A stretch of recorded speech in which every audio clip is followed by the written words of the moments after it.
Bismillahirrahmanirrahim. Innal hamdalillah nahmaduhu wa nasta'inuhu wa nastaghfiruh wa na'udzu billahi min shururi anfusina wa min sayyiati a'malina may yahdihillahu fala mudhillalah wa may yudlil fala hadiyalah. Nashhadu an la ilaha illallah wahdahu la syarikalah wa nashhadu anna Muhammadan abduhu wa rasuluh. Allahumma salli ala Sayyidina Muhammad wa ala alihi wa sahbihi wa man wala. Usikum wa nafsi bitaqwallah faqad fazal muttaqun. Wa qad qala ta'ala fi kitabihil aziz, ya ayyuhalladzina amanu taqullaha haqqa tuqatih wa la tamutunna illa wa antum muslimun. Wa ba'd. Ikhwan fiddin rahimakumullah. Alhamdulillah pada kesempatan malam ini kita bisa berjumpa di Masjid Mujahidin, Masjid Mujahidin, Jalan Perak, Surabaya. Mari kita berdoa kepada Allah Subhanahu wa taala, semoga perjumpaan ini memberikan manfaat bagi kita di hadapan Allah Subhanahu wa taala. Yang kedua, saya wasiatkan pada diri saya juga pada semuanya, marilah kita tingkatkan takwa kepada Allah Subhanahu wa taala. Takwa kepada Allah. Di antara ciri orang yang bertakwa, yang ada di kepalanya, yang tercetak di kepalanya adalah kehidupan di akhirat. Itu ciri orang yang bertakwa. Siksa neraka, siksa pahala di surga, siksaan Allah, kebangkitan, azab Allah, pahala dari Allah, ini tercetak di kepalanya. Itu ciri orang yang bertakwa. Diriwayatkan ada seorang sahabat namanya Abdullah bin Umar, anak daripada Umar bin Al-Khattab radhiyallahu anhu. Pada waktu beliau minum air dan air dingin, kemudian beliau menangis. Kemudian setelah itu beliau membaca satu ayat. Ayat itu terdapat di dalam surat 34 ayat 54. Surat Saba, ya, ayat 54. Surat Saba, ya.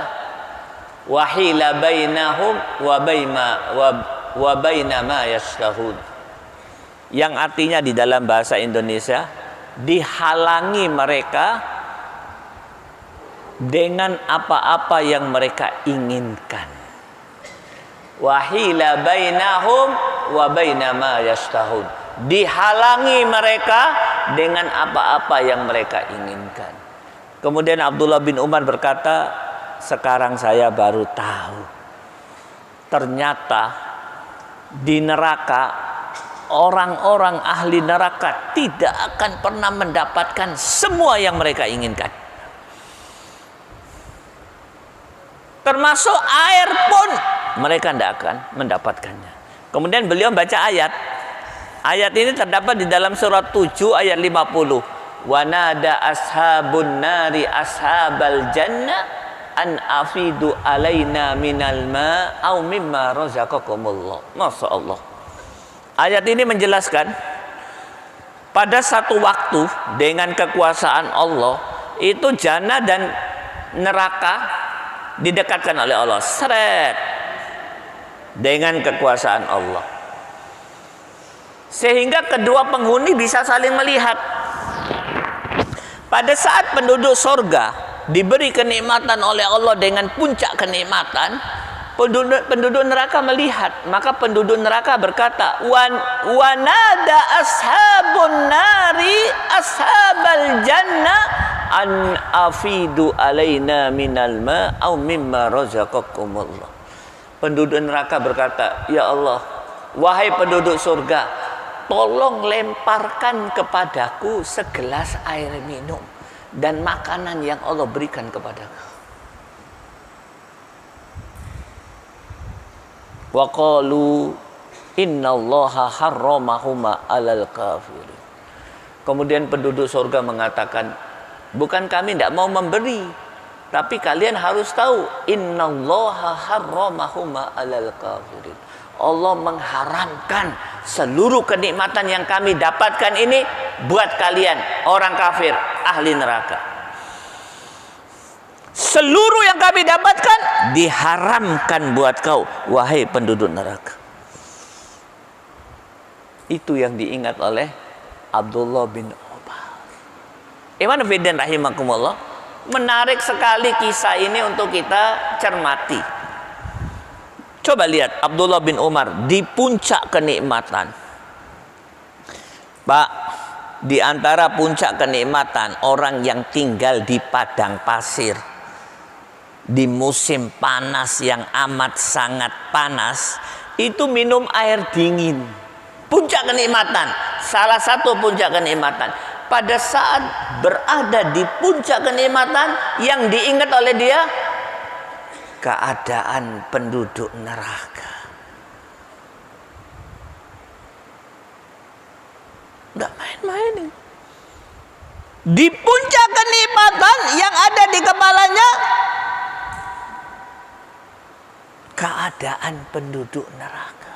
Wahila bainahum wa baina ma yashtahun. Beda dengan kebanyakan kaum muslimin hari ini. Berada di puncak kenikmatan, apa yang ada di kepalanya? Fulus, fulus, fulus, bed, bed, bed, sayara, sayara, sayara. Yang ada di kepalanya fulus, proyek, bisnis, rumah, mobil. Maka ikhwan fillah rahimakumullah, sekali lagi saya nasihatkan kepada diri saya juga buat Anda sekalian, mari kita meningkatkan takwa kita kepada Allah. Salah satu ciri orang yang bertakwa selalu teringat kehidupan di akhirat. Karena Rasulullah bersabda, al-qayyis mandana nafsahu wa amila lima ba'dal maut. Muslim yang cerdas adalah yaitu seorang muslim yang menundukkan hawa nafsunya dan beramal untuk menghadapi kehidupan setelah mati. Maka ikhwan fillah rahimakumullah, jangan dilupakan persoalan ini. Kemudian selanjutnya, pada kesempatan yang amat sangat berbahagia ini, saya akan menjelaskan 4 prinsip kemenangan di dalam Islam. Sebenarnya prinsip kemenangan ini banyak. Pada kesempatan yang amat singkat ini kita akan menjelaskan 4 prinsip kemenangan. Yang pertama, Pak, nikmat Allah ini banyak.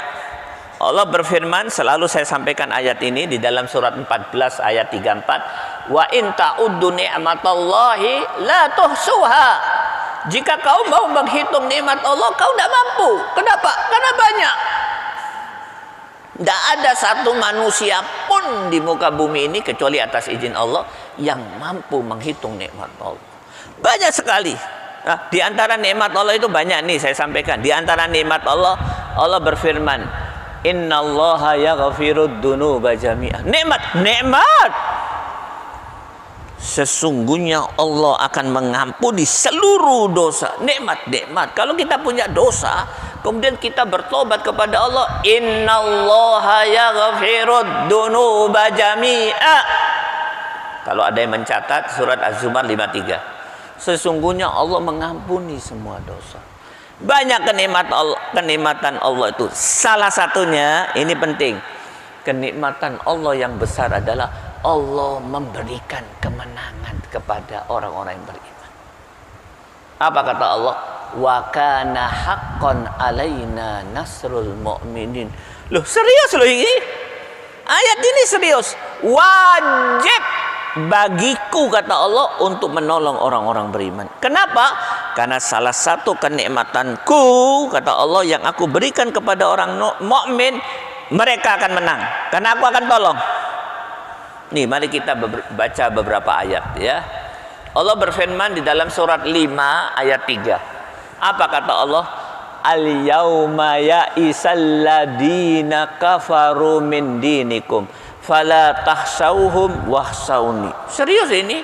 Pada hari ini orang-orang kafir sudah pesimis, putus asa dari kalian, dari Islam. Maka jangan takut terhadap orang kafir. Takutlah hanya kepadaku. Hari ini kapan hari ini? Hari pada saat diturunkan ayat ini. Kapan diturunkan ayat ini? Pada waktu haji wada di Padang Arafah. Haji terakhir Rasulullah, kemudian setelah itu Rasulullah meninggal 1400 tahun yang lalu. Apa kata Allah? Orang kafir sudah putus asa. Maka jangan takut terhadap orang kafir. Takutlah kepadaku. Kalian akan menang. Jadi nikmat Allah yang besar itu apa? Kaum muslimin pasti menang.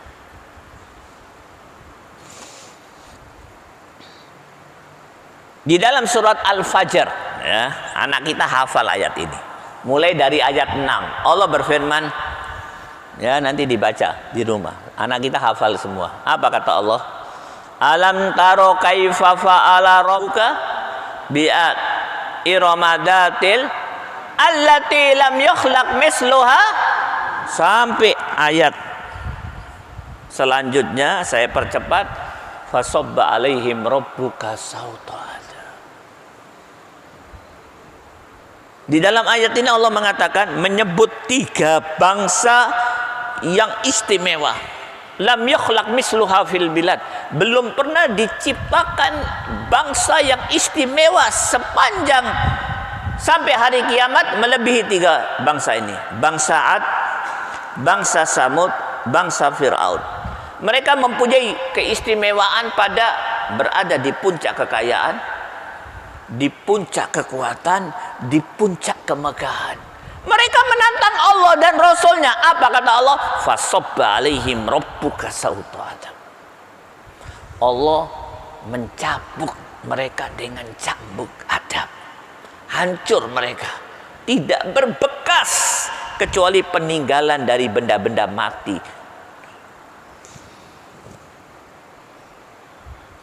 Ad, Samud, Fir'aun, bangsa yang istimewa. Ustadz, bagaimana dengan Amerika? Amerika mah kecil dibanding mereka, akan hancur lulu. Cina lebih kecil lagi. Bagaimana dengan bangsa Indonesia? Kalau menantang Allah dan Rasulnya, hancur lulu.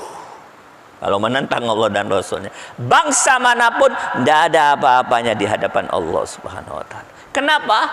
Allah mempunyai kenikmatan yang besar. Apa itu?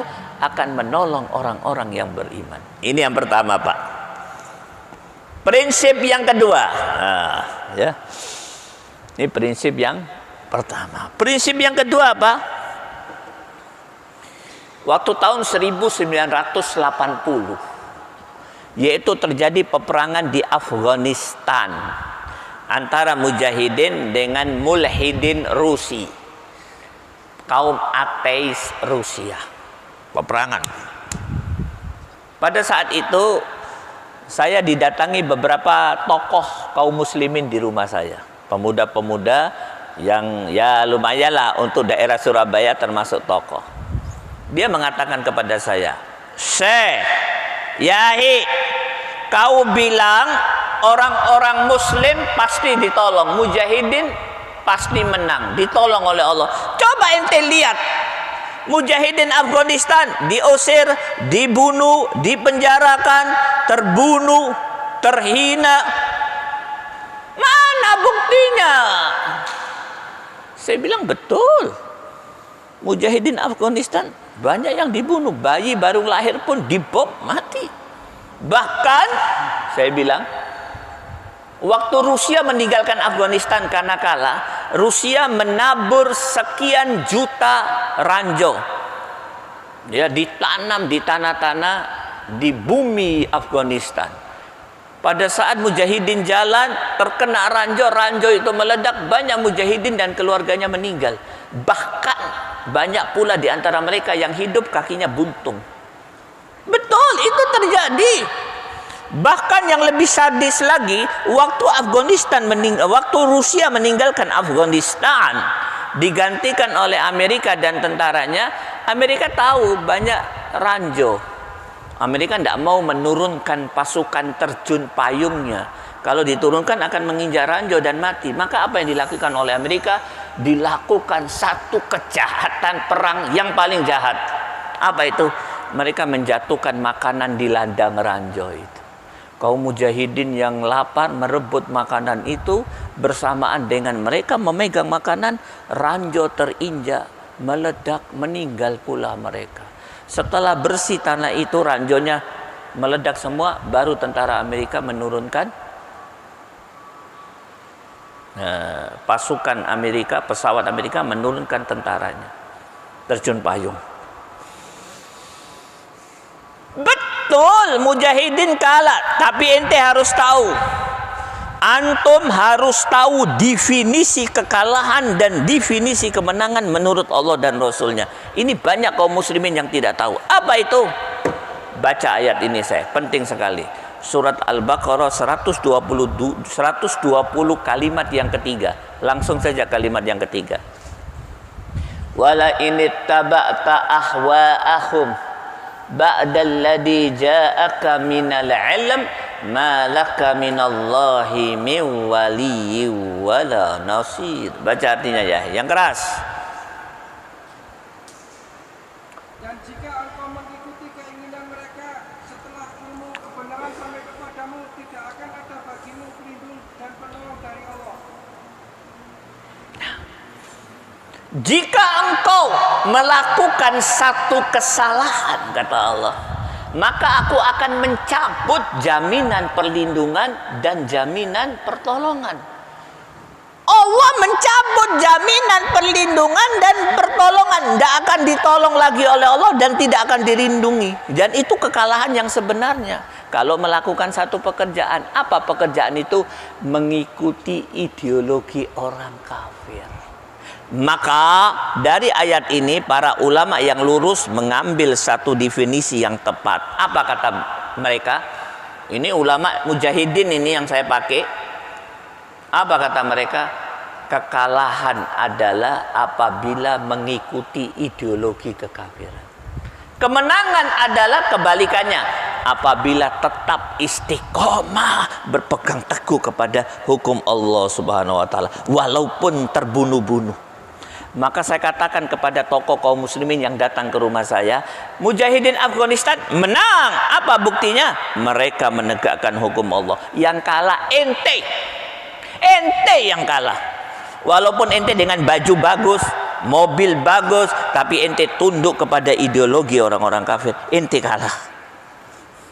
Maka prinsip yang kedua adalah kemenangan apabila seseorang istiqamah, tetap berpegang teguh kepada Al-Quran sampai kematian datang, walaupun dia terusir, terbunuh, dipenjarakan, dan babak belur kehidupannya di dunia. Prinsip yang kedua tadi. Sekarang kita, Anda mengikuti saya semuanya. Prinsip yang pertama tadi apa? Salah satu nikmat Allah, Allah memberikan pertolongan kepada kaum muslimin. Prinsip yang kedua, kemenangan yang sebenarnya adalah tetap istiqamah, memegang teguh hukum Allah Al-Quran sampai kematian datang. Prinsip yang ketiga, Ustadz, terus apa yang harus kami lakukan? Dijawab oleh ulama, yang harus kau lakukan adalah lakukan amalan-amalan yang menjadi asbabun nasr. Amalan-amalan yang menjadi sebab Allah Subhanahu wa taala menolongkan pertolongannya. Apa contohnya? Dibaca nanti di rumah, Pak. Makanya kalau ada kajian seperti ini dicatat, Pak. Kita ini makhluk pelupa. Ilmu itu banyak. Ayat Quran itu lewat. Larinya itu seperti anak panah meninggalkan kita kalau kita tidak pegang. Dan cara untuk memegang ayat Al-Quran itu adalah dicatat, dihafalkan, diulang-ulang, diajarkan. Ya. Nih, Allah berfirman di dalam surat Al-Insan, ya, surat Al-Insan ayat 70, surat 76 ayat 24, 25, 26. Mari kita dengarkan, ya.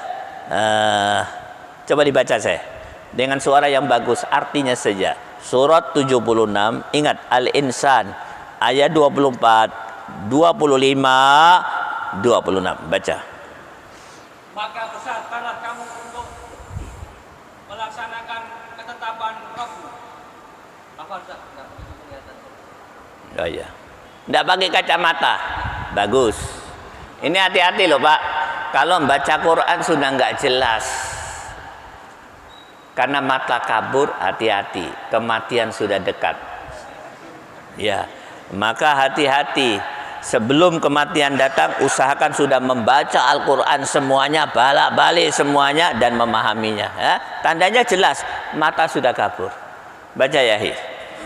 Maka bersabarlah untuk melaksanakan ketetapan Tuhanmu, dan janganlah engkau ikuti orang yang berdosa dan orang kafir di antara mereka. Dan sebutlah nama Tuhanmu pada waktu pagi dan petang. Naam. Lanjut, satu ayat lagi. Dan pada sebagian dari malam, maka bersujudlah kepadanya dan bertasbihlah kepadanya pada bagian yang panjang di malam hari. Naam. Jelas. Fasbir li hukmi rabbik wala tuti minhum atiman au kafuro wadhkur isma rabbika bukratan wa asila wa minal laili fasjud lahu wasabbihhu lailan tawila. Masya Allah. Apa kata Allah? Nih, ada satu perintahku dan ada satu laranganku, kata Allah. Perintahku ini perintah yang sangat berat untuk dikerjakan. Apa itu? Fasbir li hukmi rabbik. Bersabarlah untuk menegakkan hukum Allah. Berat, berat. Kenapa berat? Karena hukum yang tegak di muka bumi hukum buatan manusia. Apabila ada satu kekuatan kaum muslimin atau kaum muslimin mau menegakkan hukum Allah, dianggap sebagai melakukan kriminal atau dosa besar. Berat, berat.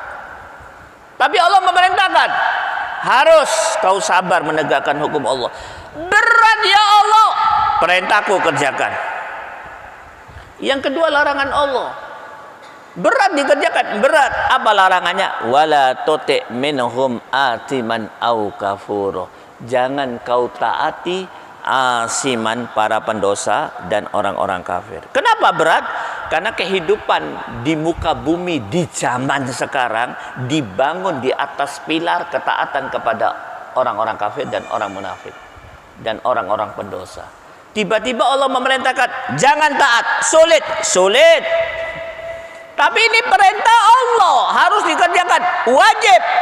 Maka Allah mengatakan cara supaya gampang melakukan dua hal ini, perintah dan larangannya. Allah memberikan kuncinya. Apa kuncinya? Wadhkur isma rabbika bukratan wa asila. Banyak-banyak zikir kepada Allah di pagi hari dan di sore hari. Wa minal laili fasjud lahu wasabbihhu lailan tawila. Yang kedua, perbaiki sholat kalian. Sholat 5 waktu, perbaiki, bukan sekedar sholat. Yang ketiga, wasabbihu lailan tawila. Di tengah malam, di malam yang panjang, bertasbih kepadaku. Saya buka tafsir. Tasbih itu artinya baca subhanallah, bisa juga baca Quran, bisa juga berzikir, bisa juga sholat tahajud.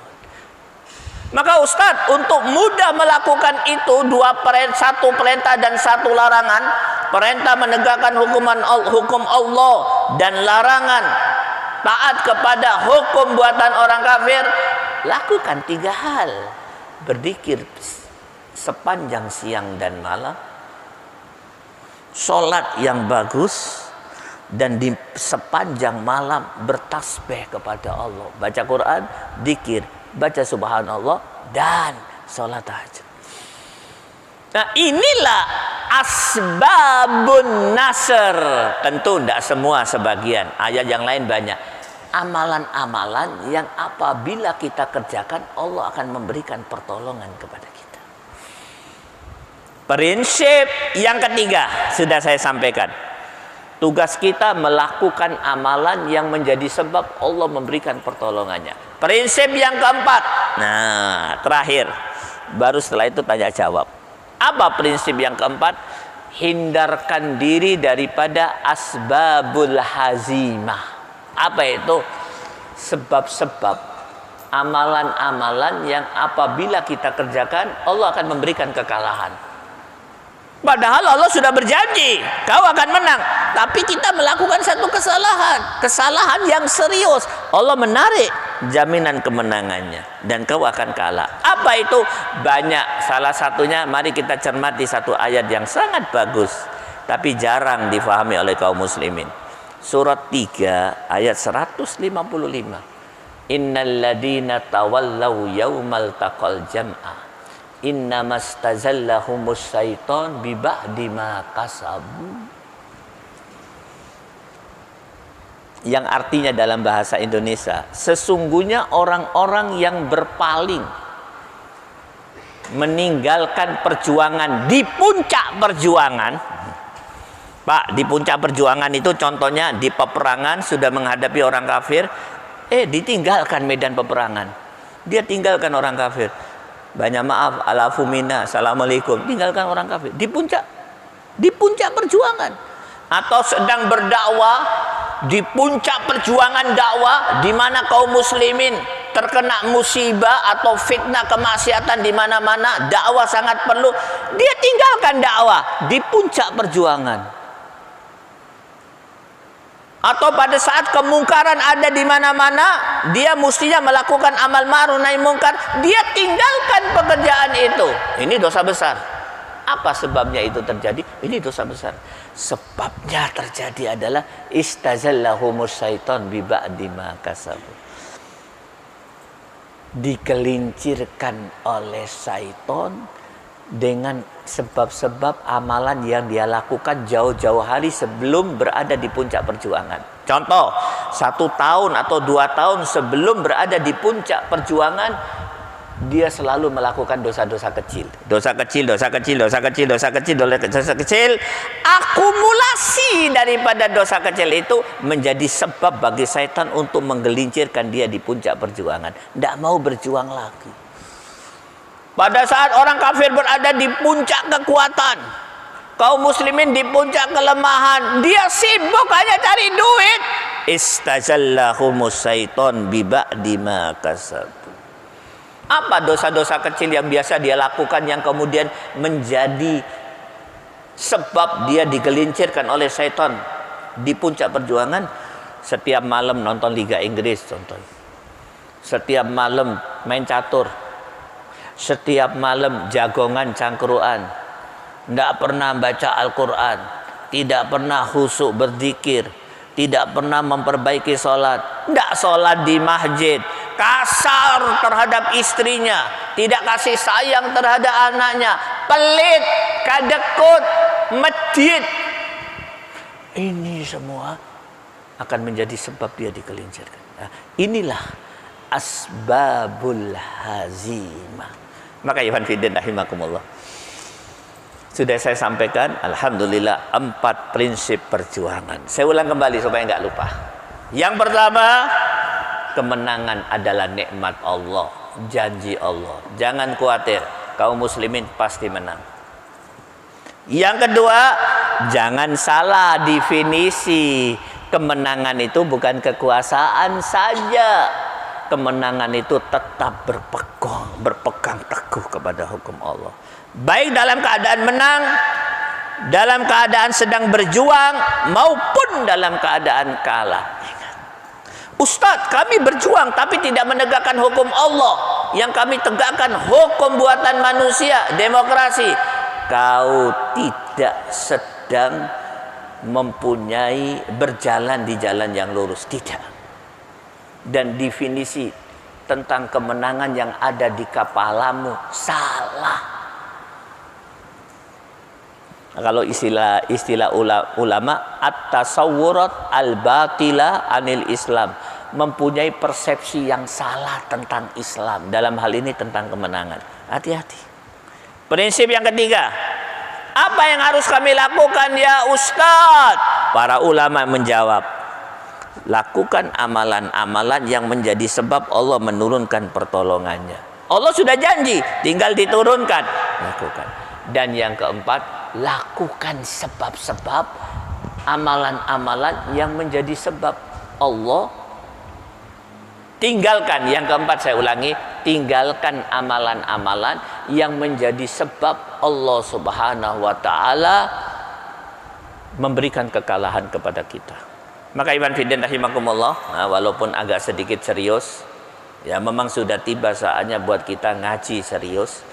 Dalam waktu yang amat sangat singkat ini, bainal maghrib wal isya, saya sudah menyampaikan beberapa hal, sebagian daripada prinsip-prinsip kemenangan. Sebelum saya akhiri, ada yang mau ditanyakan? Silakan. Masih ada waktu 5 menit. Karena beberapa jamaah minta supaya ada waktu walau hanya 5 menit untuk pertanyaan. Silakan. Komandan. Naam, silakan.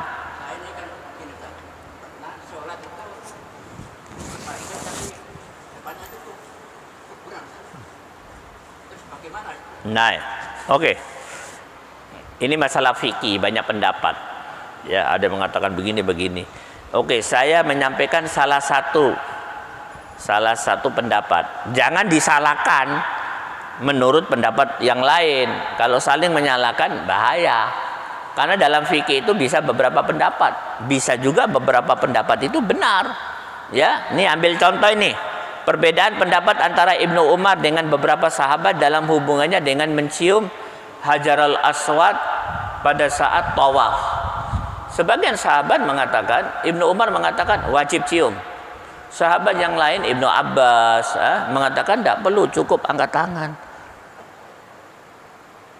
Kedua-duanya ada dalilnya, jangan saling dipertentangkan. Kedua-duanya ada manfaatnya. Bagi jamaah haji yang kuat badannya, cium. Bagi jamaah haji dari Indonesia yang tua-tua, yang kurus-kurus, alhamdulillah ada pendapat Ibnu Abbas, cukup begini. Kalau harus cium, pulang tinggal kopernya saja. Mana? Meninggal.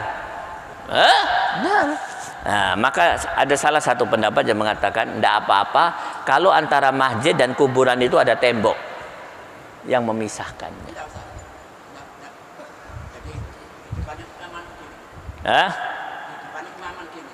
Oh ya. Tidak boleh di masjid ada kuburannya apalagi di depan imam itu tidak boleh. Kalau ada yang melakukan diingatkan. Berapa kilo? Ya, tidak usah disebut tempatnya lah. Kalau ada antum datang, wajib datang, ucapkan assalamualaikum ya ahi, ini hadisnya, jangan, tidak boleh di tempat imaman itu ada kuburan. Ini disampaikan. Oke? Barakallahu fikum. Ada lagi yang lain?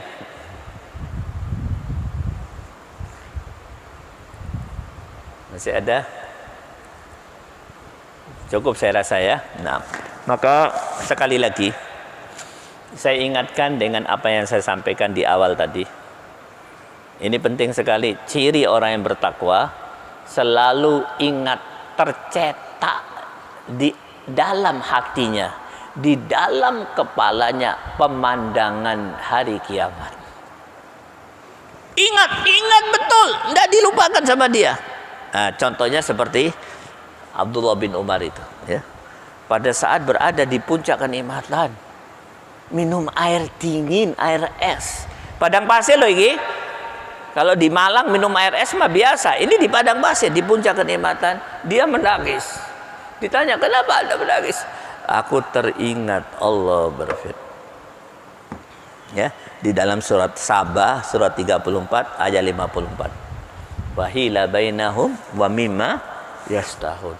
Dihalangi antara dia penduduk neraka dengan seluruh yang dia inginkan.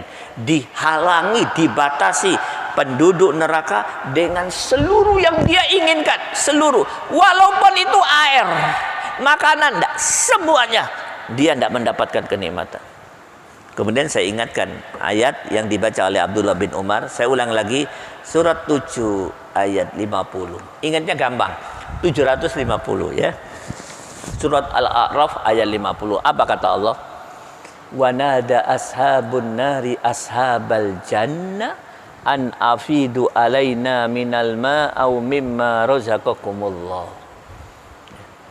Sudah hampir adzan. Penduduk neraka meminta kepada penduduk surga, an afidu alaina minal au mimma razaqakumullah. Aku tidak minta apa-apa, cuman aku minta dua saja. Tolong lemparkan kepadaku segelas minuman. Aku haus dan aku minta sedikit saja makanan yang kau dapatkan. Kalau saya istilahkan bahasa sekarang, kalau tidak ada sego pecele, pincuknya tidak apa-apa. Kalau nggak ada sego, sambele. Kalau nggak ada ayamnya, mie-nya saja, mie ayam. Dapat sedikit saja, karena saya tidak dapat apa-apa di sini. Penduduk surga ingin melakukan, tapi tiba-tiba penduduk surga yang lain mengatakan, qalu innallaha harramahuma 'alal kafirin. Jangan kau lakukan. Allah sudah mengharamkan semua ini. Semua kenikmatan diharamkan terhadap orang kafir atau penduduk neraka. Maka ikhwan fillah rahimakumullah, mudah-mudahan apa yang saya sampaikan bisa memberikan manfaat bagi diri saya juga buat antum sekalian, sehingga sepulang dari acara ini hati kita tambah sehat, tambah bertakwa, pikiran kita lebih bersih lagi, kita bisa memahami 4 prinsip kemenangan, dan kemudian Allah Subhanahu wa taala memberikan keberanian buat kita untuk menegakkan hukum Allah Subhanahu wa taala. Wabillahi taufiq wal hidayah. Assalamualaikum warahmatullahi wabarakatuh.